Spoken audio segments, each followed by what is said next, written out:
India கூட்டணி உருவாவதற்கு முன்பே உடைந்துவிட்டதாக பாஜக மூத்த தலைவரும் மத்திய பிரதேசத்தின் முன்னாள் முதலமைச்சருமான சிவராஜ் சிங் சௌஹான் தெரிவித்துள்ளார். தென்காசி மாவட்டம் குற்றாலத்தில் பாஜக நிர்வாகிகள் கூட்டம் நடைபெற்றது.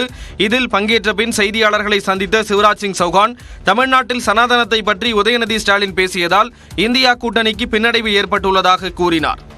और इंडी गठबंधन में टीएमसी अभी कह रहा है ममता बनर्जी कांग्रेस को कोई सीट नहीं दूंगी. आप कह रहा है पंजाब में कांग्रेस को कोई सीट नहीं देंगे. தமிழ்நாட்டில் திமுக அரசு வன்முறையை கையாளும் அரசாகவும் ஊழல் செய்யும் அரசாகவும் உள்ளதாக சிவராஜ் சிங் சௌஹான் விமர்சித்தார். और तमिलनाडु में 25+ ये हमारा टारगेट है. இதனிடையே நெல்லையில் பாஜக தேர்தல் அலுவலகத்தை அக்கட்சியின் சட்டமன்ற குழு தலைவர் நயினார் நாகேந்திரன் திறந்து வைத்தார். அதிமுக பொதுச் செயலாளர் எடப்பாடி பழனிசாமி தனது சொந்த ஊரான சேலம் மாவட்டம் சிலுவம்பாளையம் முருகன் கோயில் தைப்பூச விழாவில் குடும்பத்துடன் கலந்து கொண்டார். தைப்பூச தின நிகழ்வாக நெடுங்குளம் பகுதியில் உள்ள காவிரி ஆற்றிலிருந்து காவடி மற்றும் தீர்த்த குடம் ஏந்திய குழுவினரின் ஊர்வலம் நடைபெற்றது. ஊர்வலம் கோயிலை வந்தடைந்த போது எடப்பாடி பழனிசாமி தனது குடும்பத்தினருடன் அவர்களை வரவேற்றார்.